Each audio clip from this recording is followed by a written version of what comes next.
तकरीबन सब पैनलिस्ट ने किया है कि इसके ज़िम्मेदार आप हैं या हम हैं। मेरा सवाल आप लोगों से ये है कि ये इशारा किसकी तरफ है?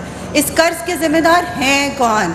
ये क्या पाकिस्तान के अवाम है या जो UNDP की रिपोर्ट के मुताबिक वो एलीट हैं जिनको 17.8 बिलियन डॉलर की सब्सिडी मिलती है? मेरा सवाल ये है कि सुपर टैक्स का नफाज हो चुका है 2023 से, उस पर अभी तक जो 22 इंडस्ट्रीज़ हैं उन पर टैक्स क्यों नहीं लगा?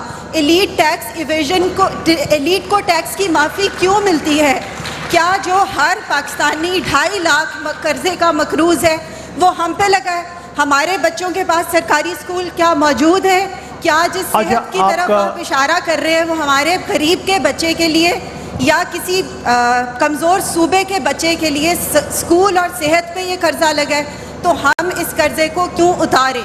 अच्छा, मुख्तसर इसका जवाब आपके सवाल का ये है कि आपके सवाल में ही जवाब बीच में आ गया है, और वो ये है कि वाकई पाकिस्तान के अशराफिया या एलीट, आप जो भी कह रहे हैं, उनका एक बहुत बड़ा ज़िम्मा है, बहुत बड़ी ज़िम्मेदारी है, इससे कोई इनकार नहीं कर रहा, और ये बहरहाल इसके शवाहिद भी कई मिलते हैं। लेकिन इसकी इस्लाह के बारे में और इसके मुस्तक़बिल के बारे में अगर आप लोग कुछ कहना चाहें, आप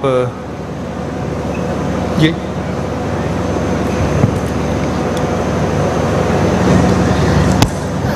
आपने एक बहुत इम्पॉर्टेंट पॉइंट रेज़ किया है, और ये जो हम कह रहे हैं कि ये जिस खड्डे में इस वक्त हम गिरे हुए हैं वो हमारी अपनी रिस्पॉन्सिबिलिटी है, उसमें फ़िस्कल इम्प्रूडेंस में जो 2 बातें बहुत इम्पॉर्टेंट हैं वो यही हैं कि जब आपने टैक्सेशन साइड पे भी वो टैक्स बेसिस जो कि एलीट पे, अब मैं आपको मिसाल दे के कहूँगी ताकि बात बिल्कुल क्लियर हो जाए।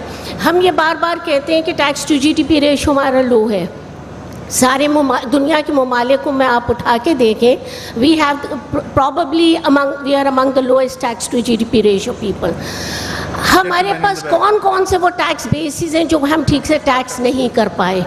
देखिए, तकरीबन आपका जितना भी इनकम टैक्स या टैक्स बेस है वो 70% जो है वो एक ही सेक्टर पे लग रहा है जो कि इंडस्ट्रियल सेक्टर है, और आपके बाकी जो इकोनॉमी के सेक्टर्स हैं, largely more than half of your economy services sector, वो ठीक से पूरी तरह टैक्स नहीं देते।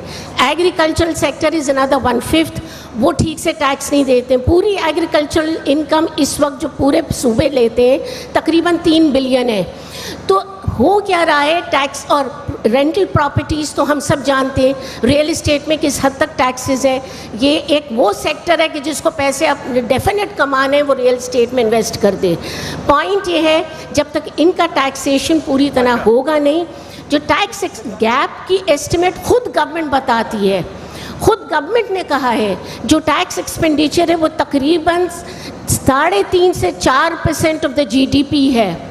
यानी अगर वो टैक्स एक्सपेंडिचर नहीं होता है, ये जो मराहत हमने दे दिए, आपका टैक्स तो इन एनी केस 30% ज़्यादा होता।